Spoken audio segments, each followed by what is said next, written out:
C'est l'élément essentiel. Il y a trois aspects. Nous avons les critères historiques de OICO Crédit qui concernent la sélection vraiment à la base des projets. Il faut que les projets rentrent dans les critères de financement d'OICO Crédit. Premièrement, il faut que les projets bénéficient aux personnes défavorisées. Ça, c'est le premier critère. Le second élément, c'est qu'il faut qu'ils bénéficient à l'environnement économique autour duquel le projet va être installé. Ensuite, il faut que les projets ne bénéficient pas qu'à une ou deux personnes. Il faut qu'il y ait une part large de bénéficiaires. À ce titre, je donnerai un exemple tout bête qu'on explique souvent aux gens qui nous approchent. On préfère une SA à une SARL. On préfère une coopérative à une SA. Nous avons des critères de priorisation des projets. On ne dira pas non, mais on dira vous attendez. Okay? Nous préférons, toujours dans la même ligne, nous préférons des projets qui sont portés, dirigés ou bénéficient à des femmes, donc portés par des femmes ou bénéficient aux femmes.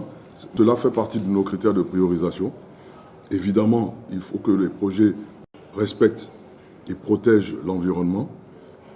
Il faut également que les projets soient financièrement viables ou alors qu'ils démontrent qu'ils sont en voie d'atteinte de la santé financière ou de la viabilité financière. Enfin, on regarde s'il y a une équipe dirigeante compétente ou qui peut être amenée à être compétente pendant la durée du projet. Donc voilà, ça ce sont les critères OICO Crédit. Ensuite, nous avons des critères que nous avons, nous, ajoutés en fonction des conditions de la région ouest africaine. Okay? Donc par exemple, nous descendons le niveau de priorité des projets qui sont portés par un promoteur unique. Donc c'est un facteur de risque important.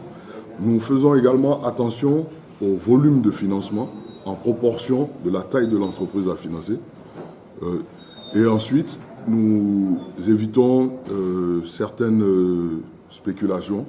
Donc à notre expérience, quand on se rend compte que l'objet du financement est plutôt pour faire de la spéculation agricole ou immobilière, on refuse très rapidement. Et le dernier point, c'est que nous faisons très peu de start-up.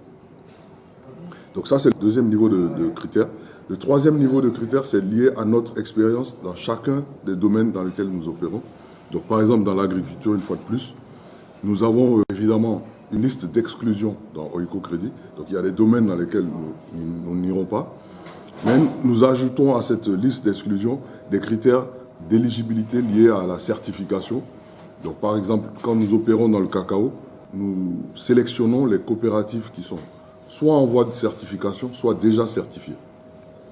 Donc voilà quelques exemples de méthodes que nous appliquons pour sélectionner les projets. Comme vous pouvez vous l'imaginer, il y a beaucoup de déçus, mais bon, nous sommes également obligés d'être professionnels et de dire la vérité aux gens.